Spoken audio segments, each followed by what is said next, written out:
오늘 성경 말씀은 신약 성경 요한 1서입니다. 요한 1서 2장 9절부터 11절까지 말씀을 제가 봉독하도록 하겠습니다. 요한 1서 2장 9절에서 11절입니다. 빛 가운데 있다 하면서 그 형제를 미워하는 자는 지금까지 어둠에 있는 자요. 그 형제를 사랑하는 자는 빛 가운데 거하여 자기 속에 거리낌이 없으나 그 형제를 미워하는 자는 어둠에 있고 또 어둠에 행하며 갈 곳을 알지 못하나니 이는 그 어둠이 그의 눈을 멀게 하였음이라. 아멘. 이번 한 해 우리 제자들 교회가 계속해서 이웃 사랑과 관련된 주제를 생각하고 있었습니다. 근데 5월 지난 몇 주 동안 이제 가정의 달을 맞아서 어린이에 대해서, 부모에 대해서, 스승에 대해서 이렇게 생각을 했습니다. 근데 따지고 보면 자녀든 부모든 스승이든 교회 공동체 안에서 다 이웃이죠. 하나님 나라에서는 다 이웃, 나 아니니까, 나 아니고 하나님 아니면 다 이웃이니까 이웃에 속한 자라고 할 수 있습니다. 그래서 맥락은 계속 지키고 있다 생각하는데, 사실 이웃 사랑이라고 하는 그 명령 자체가 예수님께서 말씀하신 최고 율법 2가지에 나오거든요. 율법사가 나와서 율법 가운데 어느 율법이 제일 큽니까? 어느 계명이 제일 큽니까? 라고 했을 때 하나님을 사랑하라는 것과 이웃을 사랑하라, 이 2가지를 말씀하셨어요, 예수님께서. 그러니까 이웃 사랑은 굉장히 큰 명령이죠.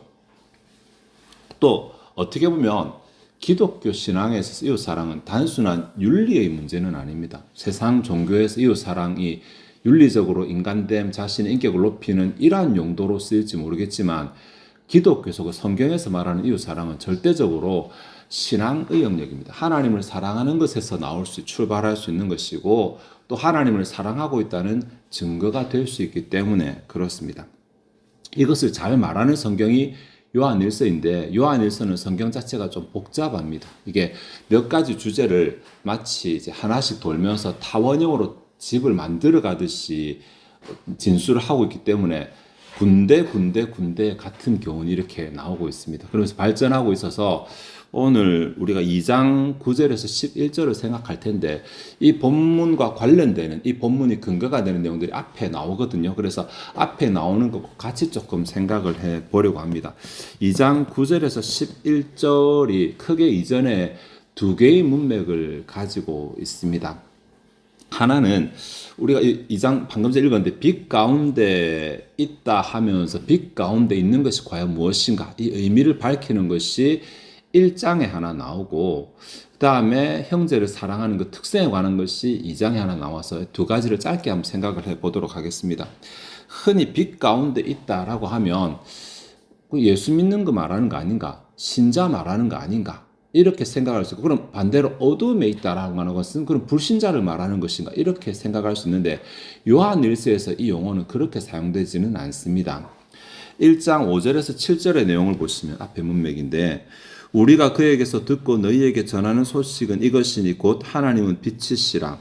그에게는 어둠이 조금도 없으시다는 것이니라. 만일 우리가 하나님과 사귐이 있다고 어둠에 행하면 거짓말을 하고 진리를 행하지 아니함이거니와, 그가 빛 가운데 계신 것 같이 우리도 빛 가운데 행하면 우리가 서로 사귐이 있고, 이 부분인데 5절에 하나님은 빛이시라. 그러니까 빛 안에 있는 것은 하나님 안에 있는 것이고, 빛 안에 없는 어둠은 하나님 밖에 있으니까 신자와 불신자를 말하는 거 아닌가라고 이렇게 오해할 수 있는 내용이거든요. 근데 5절에 보면 하나님은 빛이시라고 말하는데 7절에 그가 빛 가운데 계시다라는 말합니다. 하나님은 빛이신데 하나님이 빛 가운데 계신다면, 그럼 7절에 그 대신에 빛을 넣으면 빛이 빛 가운데 계시다, 혹은 빛 대신에 하나님을 넣으면 하나님이 하나님 안에 계신 것 같이 말이 좀 어색하지 않나요? 이 부분을 설명하기 위해서 이전에 뭔가 대상을 진술할 때 그 대상의 정체를 밝히기 위한 진술, 예를 들어 하나님은 빛이시다 라고 할 때, 하나님은 사랑이시다 라고 말할 때, 이 빛이 하나님의 정체를 밝히는 것인가, 특성을 밝히는 것인가, 이 2가지 조금 구분해야 되거든요. 정체를 밝히는 문장이면 주어와 보어를 바꾸어도 성립이 될 때 정체를 밝히는 문장입니다. 예를 들어 우리 교회는 제자들 교회입니다. 바꾸어 말하면 제자들 교회는 우리 교회입니다. 말이 되잖아요. 이때는 정체를 밝히는 진술이라고 말하고, 나는 제자들 교회 교인입니다를 바꾸어 말하면 제자들 교회 교회는 나입니다. 말이 안 되잖아요. 이때는 특성을 밝히는 진술이라고 말합니다. 그러면 하나님은 빛이시라는 말은 하나님은 빛이시라는 말을 바꾸면 빛은 하나님이시다가 말이 되는가? 말이 되지 않습니다. 그래서 5절에서 하나님은 빛이시다라고 하는 이것은 하나님의 특성을 밝히는 말이라고 보는 것입니다. 하나님의 특성. 그래서 7절에 그가 빛 가운데 계신 것 같이라고 할 때 하나님이 하나님의 특성 가운데 거하시는 것, 하나님이 하나님의 특성을 벗어나지 않는 것 같이 우리도 하나님의 특성 가운데 거하면 우리도 서로 사귐이 있다. 이렇게 보게 되는 것이죠.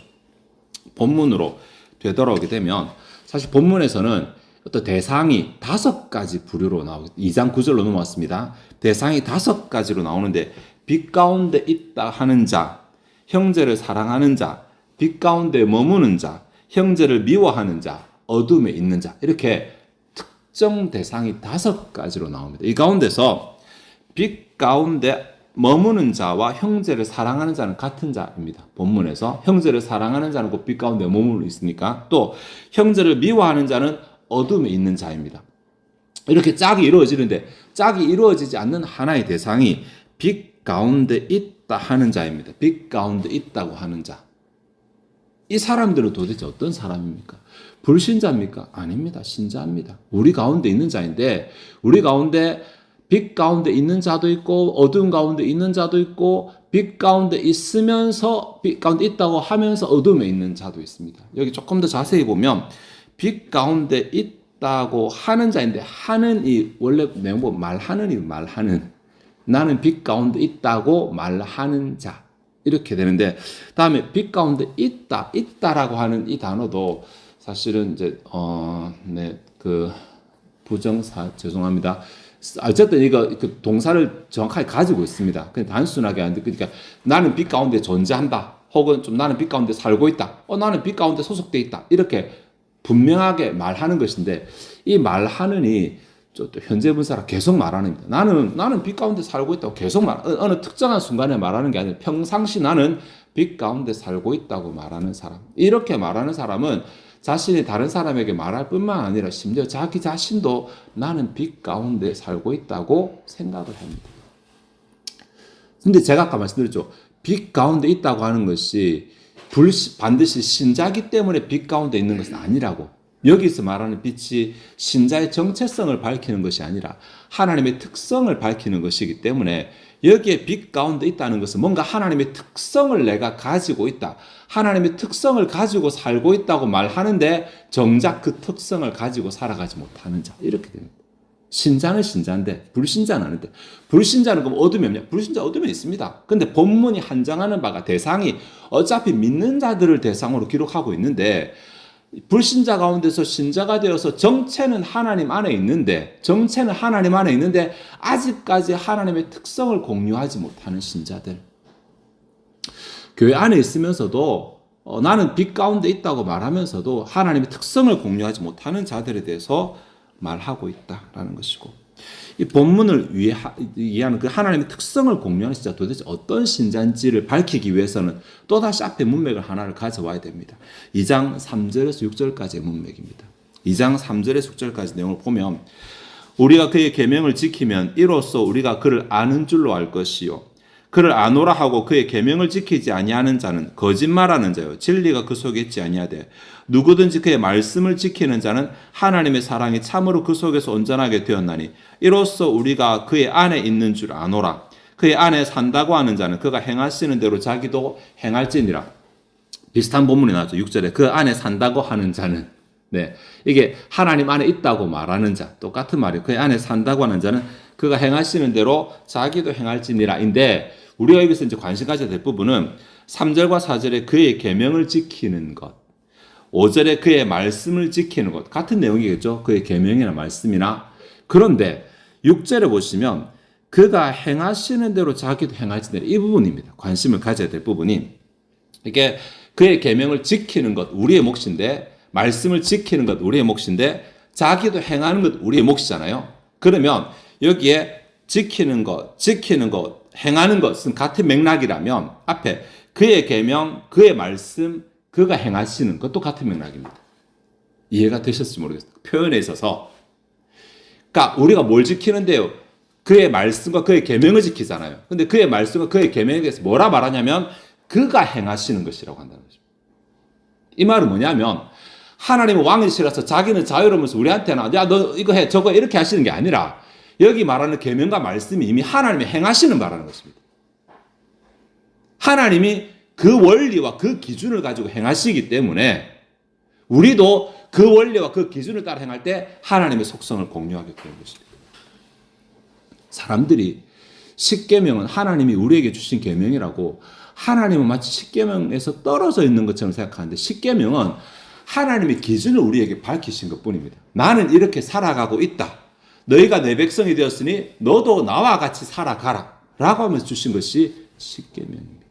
그러니까 우리에게만 힘들고 우리에게만 부담되는 것이 아니라 그것은 하나님의 기준입니다. 우리가 너무 죄 가운데 살면서 너무 이기적으로 살면서 너무 욕심적으로 살다 보니까 그 기준이 내게 어려워 보이지만 사실은 그것은 하나님이 행하고 계신 기준입니다. 하나님은 그 기준대로 우리에게 행하고 계십니다. 그것이 오늘 본문 가운데 빛 가운데 있는 것입니다. 그러니까 빛 가운데 있는 그 특성이 뭐냐면 하나님이 행하시는 것, 하나님의 행함 기준, 그리고 그 하나님의 행함 기준으로 우리도 살아가도록 요구하시는 것이 본문의 내용입니다.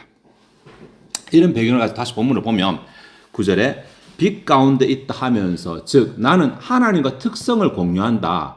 나는 하나님의 뜻대로 살아간다. 나는 하나님의 말씀에 순종하며 살아간다고 말하면서 그 형제를 미워하는 자는 지금까지 어둠에 있는 자요. 그 형제를 사랑하는 자는 이미 다른 거 안 해도 빛 가운데 거하고 있어요. 하나님의 속성 가운데, 하나님의 특성 가운데, 하나님의 기준 가운데 살아가고 있는 것입니다. 굉장하죠.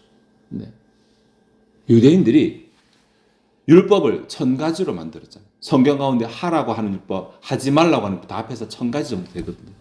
이 1000가지를 끄집어내서 다시 이것을 몇 배로 부풀려서 유전을 만들어내서 장로들이 전통을 만들어내서 얼마만큼 까다롭고 복잡한지 이것을 어릴 때부터 배우지 않은 사람은 도저히 그 가운데 살아갈 수 없을 정도로 온통 삶이 해야 되는 것과 하지 말아야 눈을 뜨면 잘 때까지 해야 되는 것과 하지 말아야 되는 것들이 연속입니다. 그걸 다 지켜야 경건한 자이고 다 지켜야 하나님을 사랑하는 자라고 했는데 여기는 말하기를 아니 이웃을 사랑하는 자는 이미 빛 가운데 거하고 있는 자라고 말하는 것입니다. 그러니까 이웃을 사랑하는 문제가 우리 신앙에 있어서 얼마만큼 절대적인 자리에 있는지 좀 우리 이해해야 됩니다. 그냥 하면 좋고 안 해도 어쩔 수 없는 것이 아니라 이거 안 하면 문제가 생길 수 있습니다. 어디에? 내 신앙에 문제가 생길 수 있습니다. 하나님과 나와의 관계에 문제가 생길 수 있습니다. 나는 기도하는데, 나는 성경 보는데, 나는 예배 잘 참석하는데 나는 이웃을 사랑 안 해. 그러면 내가 예배 잘 참석하고 성경 잘 보고 기도 잘하는 것 때문에 하나님의 복을 받는 게 아니라 내가 이웃을 사랑하지 않는 이 문제 때문에 내 신앙에 치명적인 문제가 생겨날 수 있습니다. 본문 가운데 도대체 치명적인 문제가 어떤 문제가 생겨나는지 두 가지를 말하고 있거든요. 10절에 하나, 11절에 하나입니다. 10절에 보면 반대로 말하는데 그의 형제를 사랑하는 자는 빛 가운데 거하여 자기 속에 거리낌이 없으나 이렇게 거리낌이 없으나 그리고 반대로 형제를 사랑하지 않는 자는 그 속에 거리낌이 있다라는 말인데 거리낌 이 단어 스칸달론이라고 하는 단어인데 그냥 덧치거나 함정 이런 것을 가지고 의미를 가지기도 하고 좀 추상적일 때는 죄의 유혹 이런 의미를 가지게 됩니다. 본문에는 또 요한에서 전체는 더 이상 이 단어가 사용되지 않기 때문에 문맥적으로 이것이 무엇을 의미하는지는 잘 알 수 없으나 그러나 이 단어가 가지는 사전적 의미로 보았을 때 형제를 미워하는 자는 자기 속에 시험거리가 생긴다는 말. 네. 이 시험거리가 하나님에게서 멀어질 수 있는 시험거리가 생긴다는 말입니다. 네. 이 걸림돌이라 이 말은 이제 가다가 돌뿌리 같은 것 때문에 내가 막 달려가다 걸려 넘어지는 혹은 장애물 이런 말이거든요. 그래서 내가 형제를 사랑하지 않을 때 하나님과 나 사이 신앙에 무슨 문제가 생기냐면 내가 하나님의 신앙에서 멀어질 만한 일들이 내 안에 있습니다. 내 안에. 이게 멀리 있으면 피해가지만 내 안에 있기 때문에 내가 가는 곳곳마다 따라다닙니다. 언제 터질지 모르겠다. 언제 내가 하나님에게서 멀어질지 모르는 그런 위험을 내가 안고 살아가게 됩니다. 다음 11절에 보면 하반절에 이는 그 어두움이 그의 눈을 멀게 하였음이라 라고 말합니다. 이미지상으로는 이제 빛이 없으니까, 빛이 없고 어둠밖에 없으니까 어둠 안에서 우리가 아무것도 볼 수 없다, 이렇게 볼 수 있지만 이 문장이 가지는 의미는 이 어둠이죠. 내가 결국 형제를 사랑하지 않고 미워하는 이 미워함이 나의 시야를 왜곡시킨다 라는 의미가 될 것입니다. 나의 시야를 왜곡시킨다. 사람이 뭔가 우리 지난번에 우리 가정의 달 해서 우리가 생각했던 것인데, 관심을 가지고 집착하고 부정적으로 바라보는 이 단어 기억하실지 모르겠습니다. 네, 그것이 우리가 우울함에 빠지게 만들고 우리를 병들게 만드는 것이었는데, 우리가 뭐에 대해서 이렇게 하나를 낙인을 찍어버립니다. 저 사람은 착한 사람, 저 사람은 나쁜 사람, 이 사람은 좋은 사람, 저 사람은 안 좋은 사람. 딱 낙인을 찍으면, 낙인을 찍기 전까지는 그 낙인을 찍을 만한 이유를 찾아서 낙인을 찍는 것이거든요. 문제는 일단 낙인을 찍고 나면 그 다음부터는 그 낙인을 찍은 것 관련되는 것만 점점 더 많이 보이고 나머지는 점점 더 안 보인다는 것입니다. 분명히 그 사람이 장점도 있고 단점도 있는데, 그 사람은 좋은 사람이라 보게 되면 단점들은 점점 안 보이게 되고, 그 사람은 나쁜 사람이라고 낙인을 찍고 나서 그 사람 장점들이 안 보여요. 왜곡이 생겨나기 시작합니다. 내게 미움이라는 것이 내 안에 그 사람의 평가로 딱 낙인을 찍어버리고 나면 그 사람은 점점 더 미워집니다. 그리고 가인이 아벨을 왜 죽였는데요? 하나님이 아벨이 제사 받으시고 가인 제사 안 받으신 거잖아요. 그럼 가인이 제대로 안 한 거잖아요. 가인이 제대로 안 했는데, 처음에는 제대로 안 했다 생각했을 수도 있는데, 그다음 질투가 생기고 미움이 생기고, 그다음 미움은 눈으로 바라보다 보니까 시야가 왜곡이 생겨서 내가 죽이겠다라고 마음을 먹고 나도 죽이게 되죠. 우리는 그러면 나는 미움은 있지만 설마 나는 그런 사람이 아니라 난 저 사람을 죽이지 않을 거야, 이렇게 생각하는 사람이 있을 수도 있는데, 실제로 살인을 하지 않겠죠. 그러나 그 같은 마음에 서 있다면 언제든지 내 마음은 그렇게 죽일 만큼 미워하게 자라나게 됩니다. 왜곡이 생겨요. 근데 이렇게 왜곡이 생겨나게 됐어요. 11절 상반절에 보면 왜곡이 생겨난 게 뭐가 문제냐면, 갈 곳을 알지 못하나니, 이것 때문입니다. 갈 곳을 알지 못하나니. 이거 어디로 가야 할지 알 수 없다라는 말이거든요. 시야가 왜곡이 생기게 되면 결국은 앞을 보지 못하는 사람이 어디 목적지를 찾아가야 되는 것처럼 그런 일이 생겨요. 근데 이 맥락이 신앙의 맥락입니다. 신앙의 맥락. 내가 신앙 안에서 빛 가운데 있어서 밝히 보고 내가 어디로 갈지 알고 하나님의 도우심 받고 이렇게 나가야 되는데, 이게 내가 갈 길을 알지 못하는 상황이 생겨나거든요. 뭐 때문이냐고 했더니 내 시야가 좁아졌기 때문에. 그 뭐 때문에? 미워하는 마음 때문에. 그러니까 미워하는 마음 자체는, 그 마음 자체만을 가지고는 그럴 수도 있지 뭐, 그럴 수도 있지 라고 생각되는데, 문제는 이것을 계속해서 내 안에 놔두게 될 경우에 이것이 자라게 되어서 사람을 보는 가치관이 흐려지게 되고 신앙을 보는 가치관이 흐려지게 되고. 예전에 여러분이 안 들었나? 목사님 제가 그 목사님이 신방 가가지고 어떤 그 나이 많으신 이제 여자 집사님 은퇴하신 분이 교회를 나오시다가 남편 돌아가시고 나서 교회를 안 나오셔가지고, 그래서 목사님 신방 갔어요. 그래서 아니 왜 안 나오시냐고. 그러니까 아이고 내가 천국 가면 그 영감 또 봐야 되는데 내가 못 가겠다고, 그래서 안 가겠다고 이렇게 말씀하신 경우가 있었다고 하는데, 네, 시야가 왜곡이 되면 천국보다 남편이 싫은 거예요. 천국 가는 것보다. 네, 그게 더 중요해지는 거예요. 시야가 왜곡이 되면, 사람을 미워하게 되면 가치관이 흐려지게 돼요. 이게 별개인 것처럼 보이지만 별개가 안 됩니다. 이게. 네. 일단 그 사람이 하는 거 다 싫어질 거잖아요. 그 사람 가까이 안 갈 거잖아요. 그 사람 교회에 있으면 교회도 안 갈 거잖아요. 아까 그 분처럼 극단적으로 가치관의 왜곡이 생겨나게 됩니다. 우리의 기준과 가치관은 하나님의 말씀이 되는데, 그게 빛 가운데 사는 거죠. 하나님의 말씀이 기준이 되어서 살아가야 되는데, 미움이라는 게 생겨나게 되면, 미움은 아비에게서 나오는 거예요. 사단에게서 나오는 것이거든요. 미움이라는 게 생겨나게 되면, 즉 하나님 행해야다고 행하지 말아야 될 가치관 자체 왜곡이 생겨나게 되고, 그렇게 되면 우리 신앙에 혼란이 오게 됩니다. 어디로 가야 될지 알지 못하고, 뭐 해야 될지를 모르고. 네. 교회 가서 기도해야 되는데 그 사람에서 기도하고 걔도 교회 안 가, 기도 안 해, 이렇게 돼버리게 돼요. 네. 교회 가서 봉사해야 되는데 그 사람이 나 봉사 안 해, 이렇게 돼버려요. 점점 자라게 되면 그 사람 그 교회 있을까? 난 그 교회 안 가. 그렇게. 이게 미움이 자리 잡게 되면 미움이 내 마음을 자리 잡는 만큼 나는 오직 그거 하나만을 기준으로 살아가게 됩니다. 이해하실 것입니다. 이해하실 것입니다. 그러니 분을 내어도 해가 지도록 분을 품지 말라는 거예요. 이게 남겨지면 안 되는 것입니다.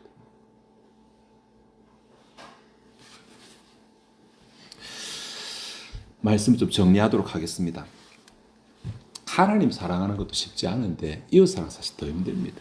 그래서 어떻게 보면 우리는 하나님 사랑하는 그것만을 이루려고 날마다 발버둥 치며 살아도 시간이 모자라다 이렇게 생각할 수도 있을 것입니다. 성경 보고 기도하고 이것도 쉽지 않잖아요. 네, 하나님 뜻에 순종하고 이렇게 살아가는 거. 그런데 사실은 알고 봤더니 하나님을 사랑한다라는 그 말로는 하나님을 사랑한다고 쓰고 읽을 때는 이웃 사랑이라고 읽어야 될 정도로 이웃 사랑은 하나님을 사랑하는 신앙에서 절대적인 부분을 차지하고 있는 거예요. 절대적인. 반반도 아니, 절대적인. 그래서 이웃을 사랑하지 못하는 자, 형제를 사랑하지 못하는 자는 하나님을 사랑할 수 없다고까지 결국 나오잖아요. 요한 1서에서 계속 이웃 사랑이 발전하면 그렇게 나가거든요.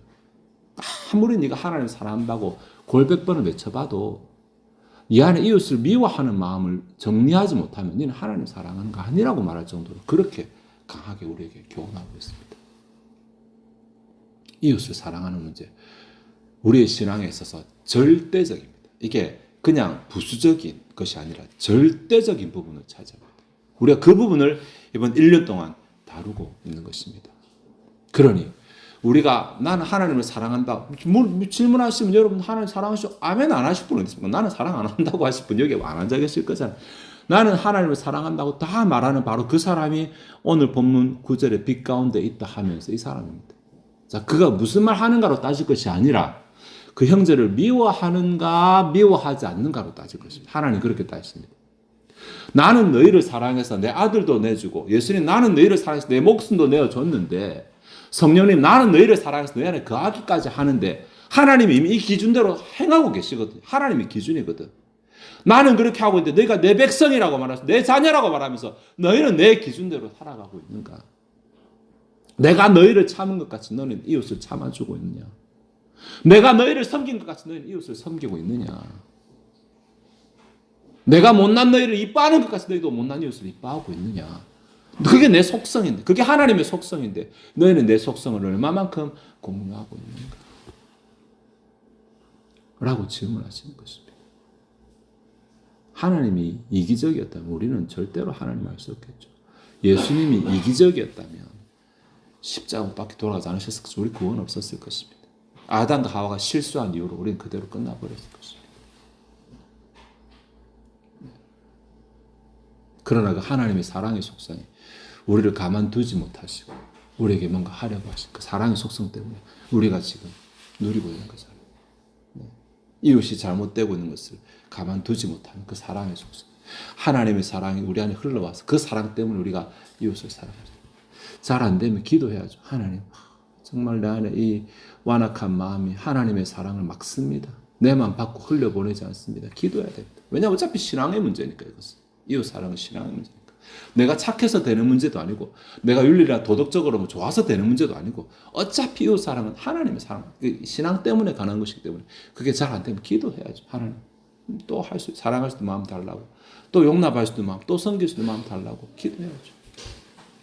네, 그렇게 하는 가운데 오늘 본문은 사실 이웃 사랑하지 않았을 때 생기는 부정적인 요소를 강조했지만 요한일서는 이웃 사랑을 했을 때 누리게 되는 많은 것들도 우리에게 말하거든요. 다음에 기회가 되면 그것도 나누기로 하시고 이웃 사랑 우리가 혹 미움 때문에 혹 이웃을 사랑하지 못하고 미움하는 때문에 내가 받게 될 신앙적인 복을 누리지 못하고 내 인생 자체가 어떻게 보면 꼬여갈 수 있는 그러한 위험을 피하기 위해서라도 하나님의 속성인 사랑 안에 거할 수 있도록 사랑 공유하도록 나 자신과 싸우고 또 하나님께 도움을 요청하고 하나님의 도우심으로 또 이겨내고 그렇게 해서 어쨌든 이웃 사랑을 조금 더 확장시켜 나가는 저와 여러분 되시기를 바랍니다. 기도하시겠습니다. 하나님 오늘 요한 1서를 통해서 우리가 이웃을 사랑하지 않고 미워할 때에 그것이 어떻게 내게 신앙적으로 치명적인 손해가 되는 것인지를 경고해 주셨습니다. 하나님, 이웃 사랑하기 어렵고 이웃을 미워하기는 너무 쉬운 세상입니다.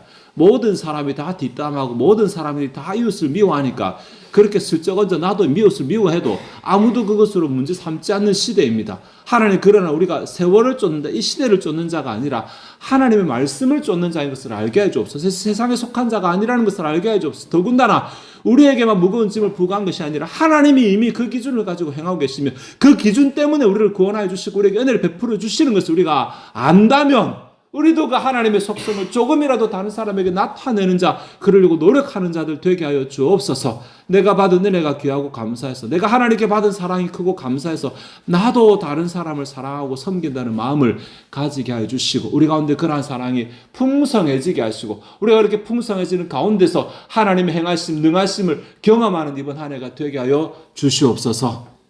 시간자 앞에 준비된 예물을 드리고자 합니다. 우리 마음에 즐거이 하나님을 헌신하게 하옵소서. 감사드리며 예수 그리스도의 이름으로 기도하옵나이다. 아멘.